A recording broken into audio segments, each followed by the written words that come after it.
When approaching the differential diagnosis of executive dysfunction, a systems neuroscience model provides a highly practical framework. We can categorize the dysfunction into 5 primary failure modes within the executive control network. These are hardware, energy, arousal, connectivity, and neuromodulation.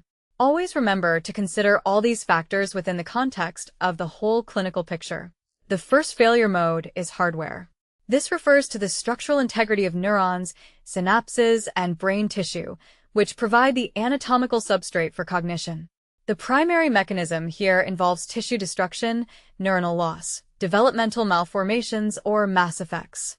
Representative causes include stroke, traumatic brain injury, brain tumors, cortical dysplasia, congenital malformations, frontotemporal dementia, and brain abscesses. For the clinical workup, consider an MRI of the brain with or without contrast, a CT of the head, and an EEG if seizures are suspected. The second mode is energy. Executive function requires adequate metabolic substrate delivery and ADP production to sustain neuronal activity. Failure occurs through mechanisms like glucose deprivation, hypoxia, mitochondrial dysfunction, or impaired oxidative phosphorylation. Causes to look out for are hypoglycemia, hypoxia, mitochondrial disorders, severe anemia, cardiac failure, and metabolic encephalopathy. Key workups include checking glucose levels, a complete blood count, a comprehensive metabolic panel, an arterial blood gas if indicated, lactate, pyruvate, and thyroid function. The third failure mode is arousal. Global cortical activation, mediated by the ascending arousal system, maintains the brain in an optimal state for executive tasks.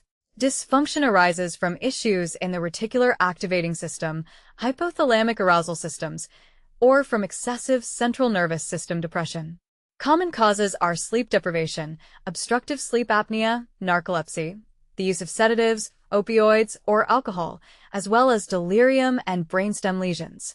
A proper workup should include a comprehensive medication review, a toxicology screen, an EEG, polysomnography to evaluate sleep, and a general metabolic evaluation. The fourth mode involves connectivity. This relates to the efficient structural and functional communication between distributed brain networks, enabling the integration of information across different regions. Mechanisms of failure include demyelination, axonal injury, neurodegeneration, developmental miswiring, or secondary network disconnection, also known as diascosis.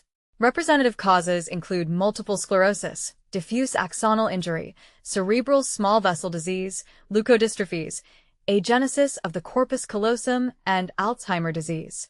To evaluate connectivity, the recommended workup includes a brain MRI utilizing FLAIR or diffusion-weighted imaging, diffusion tensor imaging if available, evoked potentials, and a formal neuropsychological assessment.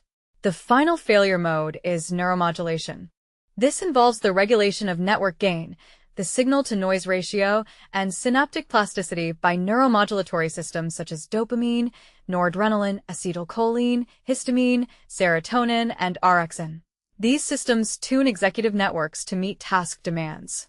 Mechanisms of failure include dysfunction in neurotransmitter synthesis, release, receptors, or transporters. It can also involve pharmacological or functional dysregulation, or secondary changes following other structural, metabolic, or arousal disorders.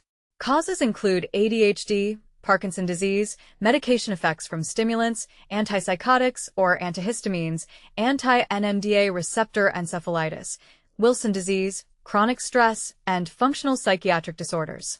The key workup involves a medication review, checking thyroid function, vitamin B12, copper and ceruloplasmin levels, an autoimmune encephalitis panel, and DAT imaging in selected cases.